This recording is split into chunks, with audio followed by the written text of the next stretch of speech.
بسم اللہ الرحمن الرحیم۔ السلام علیکم ورحمۃ اللہ وبرکاتہ۔ میرے پیارے ناظرین، آج کی اس ویڈیو میں ہم آپ کو بتائیں گے کہ جب حضور صلی اللہ علیہ وسلم کی خدمت اقدس میں ایک آدمی حاضر ہوتا ہے اور اس نے آ کر کہا کہ یا رسول اللہ صلی اللہ علیہ وسلم، میں ایک شادی شدہ آدمی ہوں لیکن میرے گھر میں بچے پیدا نہیں ہو رہے، تو آپ صلی اللہ علیہ وسلم نے ان کو جراثیم بڑھانے کے لیے ایک نسخہ بتایا تھا۔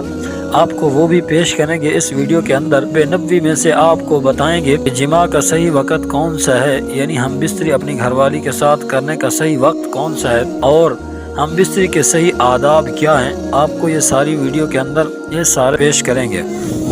آپ سے گزارش ہے کہ ویڈیو کو آخر تک دیکھیں تاکہ آپ اس علم سے مستفید ہو سکیں۔ میرے پیارے ناظرین، ہمارے ہاں جنسی بے رحمی عام ہے، لیکن بہت سے لوگوں کو شادی کے بعد بھی اس بات کا علم نہیں ہوتا کہ صحبت کا صحیح طریقہ کیا ہے اور کیسے کی جائے، اور اس کے لیے موزوں وقت کون سا ہے۔ یہاں بھی طب نبوی صلی اللہ علیہ وسلم ہماری رہنمائی کرتی ہے۔ فقیہ ابو اللائث نے اپنی کتاب بستان میں لکھا ہے کہ جماع کے لیے سب سے بہتر وقت آخری شب کا ہے۔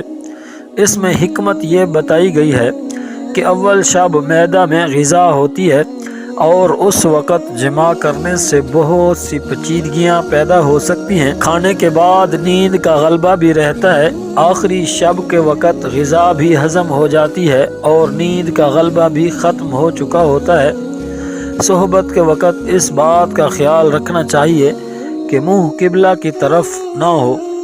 میرے محترم ناظرین، آپ کو عرض کرتے ہیں کہ صحبت کے آداب کیا ہیں۔ جدید ترین تہذیب نے پوری نوجوان نسل کو ننگا کر دیا ہے۔ ہمارے ہاں اکثر جوڑے پورے کپڑے اتار کر جماع کرتے ہیں۔ ان کا کہنا ہے کہ اس سے لذت میں دو چند اضافہ ہو جاتا ہے اور جماع کے وقت کپڑوں کی رکاوٹ نہیں ہونی چاہیے، لیکن فقیہ ابو اللائث نے اپنی کتاب میں لکھا ہے کہ مرد و عورت کو چاہیے کہ صحبت کے وقت بالکل ننگے نہ ہوں بلکہ چادر وغیرہ اوڑھے رہیں، کیونکہ رسول خدا صلی اللہ علیہ وسلم نے فرمایا کہ وحشی جانوروں کی طرح ننگے نہ ہوں، کیونکہ ننگے ہو کر صحبت کرنے سے اولاد بے حیا پیدا ہوتی ہے۔ حضرت علی کرم اللہ وجہہ فرماتے ہیں کہ ایک شخص نبی کریم صلی اللہ علیہ وسلم کی خدمت اقدس میں حاضر ہوا۔ اس نے شکایت کی کہ میں شادی شدہ ہوں اور میرے گھر اولاد پیدا نہیں ہوتی۔ آپ صلی اللہ علیہ وسلم نے فرمایا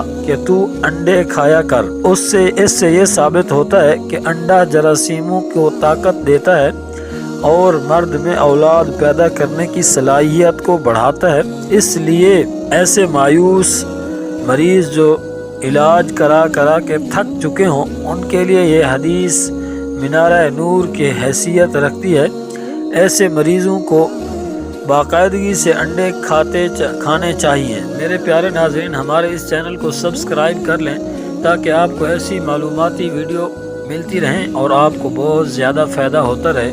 دوستو، ہم دعا کرتے ہیں کہ اللہ تعالیٰ آپ سب کو دین و دنیا میں کامیابیاں عطا فرمائے، آپ کے تمام جائز مقاصد پورے کرے اور آپ کے گھروں میں ہمیشہ سکون، برکت اور خوشحالی رہے۔